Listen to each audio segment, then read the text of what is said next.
Hoy vamos a hablar de neuropatía secundaria. Se supone que hablamos de la primaria, con la clasificación de la clase. En primer lugar, el término de glomerulopatía secundaria, porque habitualmente hay un agente, que veremos cuáles son, que va a producir precisamente la lesión renal. ¿Okay? Ahora, aquí el gran problema es el siguiente, que las principales glomerulopatías secundarias son causadas por lesiones renales mediadas por el sistema inmune. Entonces, y eso es cierto de hace varios años en que se mejoran las técnicas para el estudio de los tejidos renales, especialmente inmunofluorescencia, inmunistoquímica, microscopía electrónica, etc. Entonces se ve que hay la lesión renal mediada por el sistema inmune es una de las más importantes, si es que no es la más importante. Estos términos graves, por favor. La principal causa de glomerulopatía secundaria en la actualidad es una causa metabólica, es una enfermedad metabólica, es la diabetes mellitus. Ahora, me dicen que está averiguando que pronto saldrá la combinación de diabetes mellitus con hipertensión arterial, debido a que la hipertensión arterial también agrede el riñón. Y los sujetos que tienen diabetes mellitus más hipertensión arterial tienen una lesión renal rápidamente progresiva. ¿Okay? Pero la principal causa de glomerulopatía secundaria es la diabetes mellitus. Y ahora, la principal causa de glomerulopatía secundaria no diabética es por lupus eritematoso.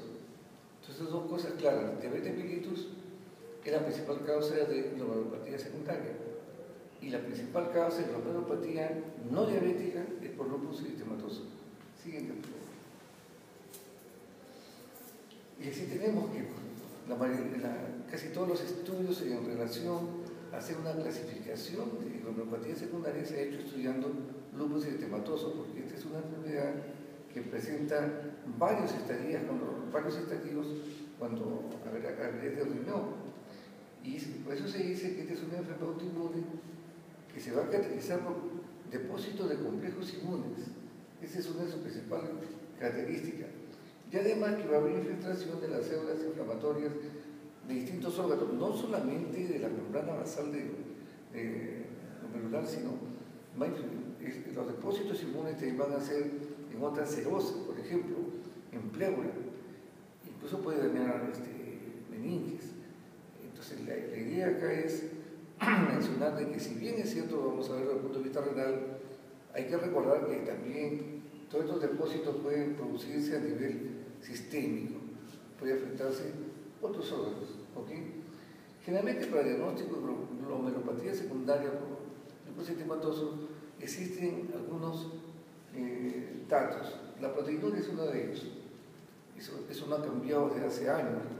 Es una proteinuria mayor en 500 miligramos por día, o la presencia de cilindros hemáticos. Ojo que digo, o la presencia de cilindros hemáticos o leucocitarios, porque a veces la proteinuria o la microalbuminuria, que se aprecia ahora, está dentro de niveles aceptables, pero ya la persona, y como lupus se afecta principalmente a mujer, ya la mujer está eliminando cilindros hemáticos y o leucocitarios, a pesar de tener una microalbuminuria o una proteinuria dentro de límites normales. Por eso le ponemos I-O. Bien. La nefritis, porque así se llama, si hay nefritis, va a haber un aumento de inmunoglobulina. Eso es verdad, pero anti-NA, acá me detengo. Hay varias formas de determinar los complejos inmunes. Se hace por inmunoglobulina, como veremos por fracciones de complemento, C3 especialmente, etc. Y aquí, justo esta parte, actualmente se ha detectado que la elevación de anticuerpos, fíjense, anticuerpos anti-CQ1, antes se hacía todo con la fracción de complemento C3. Si la fracción de complemento C3 se decía estaba alta, la enfermedad negativa, o si estaba por encima del valor normal sin estar muy incrementada, bueno, probablemente era un lupus. Fíjense cómo eran los parámetros para ver la enfermedad. Si estaba muy alta, está activa la enfermedad. Si está por encima del límite superior, bueno, es el lupus. Pero a veces avanzamos más allá. Hay elevación de anticuerpos, de título de anticuerpos, anti-CQ1. ¿Okay? Q todavía, CQ1, Q. Entonces, y eso es porque tiene una mejor especificidad en encontrar estos títulos de anticuerpos. Bien, siguiente, por favor. Recuerden que estamos dentro del sistema inmune. Clasificación de neutropenopatías secundarias en base a lupus. Eso es lo que se trabajó desde hace años. En el año 2007, y esto funciona ya en 2008, se reúnen estas dos entidades, la Sociedad Internacional de Nefrología y la Sociedad de Patología Renal, para suerte nuestra. ¿Por qué digo para suerte nuestra? Porque cada uno tenía su patología de neuropatía secundaria. Pero se juntaron y sacaron una sola, que yo dije el año 2008 y que hasta ahora nadie lo mueve. Va a ser difícil que lo mueva. Y así se han establecido 6 clases de neuropatías secundarias. La primera es la nefritis lúpica mesangial mínima. Y como su nombre lo dice, pues es mínima. En la biopsia renal, en microscopio compuesto, en el convencional, puede ser normal incluso. Pero ya puede haber depósitos inmunes si se utiliza inmunofluorescencia. Ok, entonces es la nefritis lúpica mesangial mínima. Cuidado, con el microscopio normal, convencional o compuesto, de repente no se ve lesión, pero con inmunofluorescencia sí se ve que hay depósitos inmunes. 2. La nefritis lúpica proliferativa mesangial. Y la cosa se complica, ya comienza a complicarse. Un aumento de la hipercelularidad mesangial. ¿Ustedes recuerdan que ese mensaje? ¿Recuerdan que ese mensaje? ¿Qué es el mensaje? Sí, no le suena el mensaje. Juega por Suecia, de repente por Polonia, no creo que juegue por una de estas dos selecciones. Recuerden que el mensaje es el tejido que da sostén al glomero, y que ese tejido que da sostén al glomero no es un tejido inerte, eso quiero que recuerden. No es un tejido inerte como se empezaba antes, no, porque en este mensaje se van a realizar precisamente reacciones inmunes de antígeno-anticuerpo. Número 1. El mensaje también se ha demostrado que tiene receptores para angiotensina 2 que tienen que ver con el control de la presión arterial. Y por lo tanto, al tener esos receptores para angiotensina 2 de la presión arterial, incluso puede servir como regulador para la circulación intraglomerular. Entonces el mensaje no es una sola capa que da sostén al glomero. No. Es una capa bastante activa, como veremos ahora. Pero es necesario saber qué es el mensaje.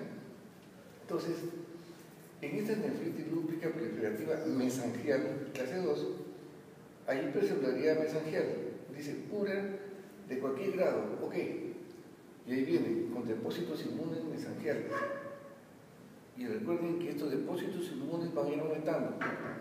Puede haber unos pocos depósitos inmunes en paredes capilares, por inmunofluorescencia o por microscopía electrónica.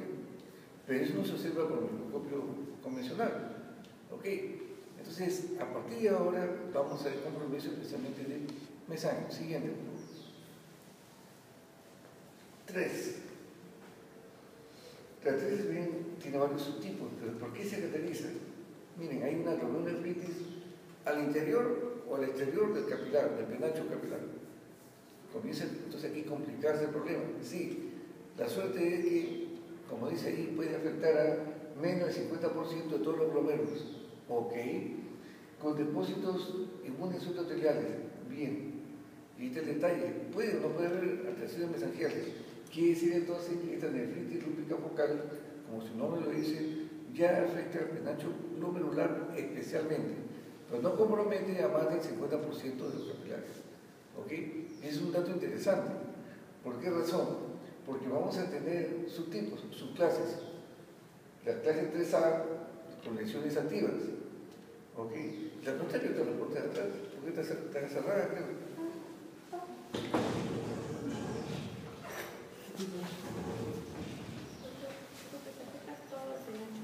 No, solo el 50% de todos los glomérulos. y no necesariamente está afectado todo el capilar, porque recuerden que estamos sumando acá grados de afectación. Puede haber una afectación al interior del capilar o fuera del capilar. Por eso ponemos ahí la neuropatía dentro o extracapilar, activa o inactiva, puede ser, no son hechos, como veremos. De ahí vienen los subtipos. 3A, lesiones activas, y comienza a aparecer un término que vamos a ver de ahí para adelante. Lesiones activas, hay una nefritis lúpica proliferativa focal. Proliferativa porque comienza a haber pues, aumento en la, vamos a decir, de inflamación en el penacho glomerular, pero resulta que todavía es en un solo sitio. Ok. Luego la clase hace, en este caso, una combinación de lesiones activas con lesiones crónicas. Y sigue, nefritis lúpica, proliferativa y esclerosante focal. Aquí se comienza a complicar la cosa. ¿Por qué? Porque aparece este término de esclerosante focal. ¿Qué significa esclerosante? ¿Cuál es el término sinónimo de esclerosante? ¿Perdón? Claro, rígido. No fibroso, como usted dice, rígido. Si usted quiere, lo ponen ahí la nefritis lúpica proliferativa y rígida focal, si quieren, para que se acuerden que la esclerosis ya compromete qué cosa, función renal. Entonces, a partir de la clase 3, definitivamente comienza a haber ya compromiso en la función renal. Y la subclase 3C, aquí la mayoría de lesiones son inactivas y de fase crónica. Muy bien, pero ¿cómo queda la lesión? Es una lesión, fíjense, lúpica, una nefritis lúpica, esclerosante focal. Ya hay, como dice su compañero, una fibrosis, ya hay una rigidez focal, lo cual significa que aquí comienza a deteriorarse la función renal. Siguiente, por favor. 4. Ya no es local, ahora es difusa. Tenemos una nefritis lúpica difusa. Puede haber compromiso mayor o igual o mayor al 50% de los glomérulos, que es bastante. Pase, por favor.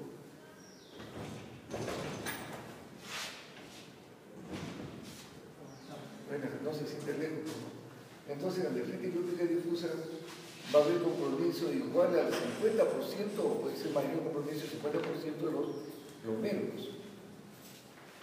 Y acá hay depósitos inmunes subendotelioides difusos, o sea, no llega a ser global como veremos a continuación, pero sí abarca varios lugares. ¿Ok?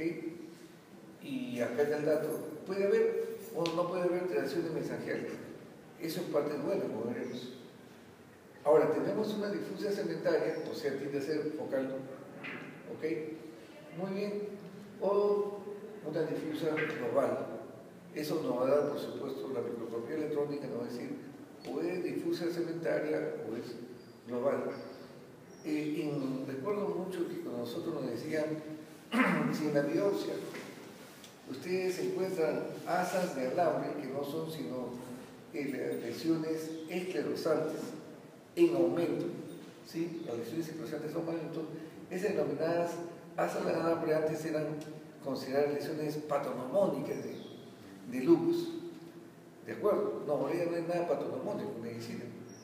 Pero si retrocedemos 20 años, todavía las asas de alambre eran consideradas lesiones patognomónicas de lesión renal por lupus. No, ahora se puede haber otras entidades, por supuesto. Pero grave es eso porque las asas de alambre nos están diciendo de que ya hay un compromiso global del glomérulo, con o sin alteración de mensaje. Siguiente punto. Y acá, obviamente, la función renal ya está por encima de lo normal. Es decir, si es hasta 1 punto de la creatinina, debe estar 1,5, tal vez 2. Y tiene subtipos esta clase 4. Y los subtipos van de lesiones activas, nefritis lúpica, proliferativa segmentaria. Recuerden que el proliferativa, de hecho, nos va a acompañar toda la clasificación.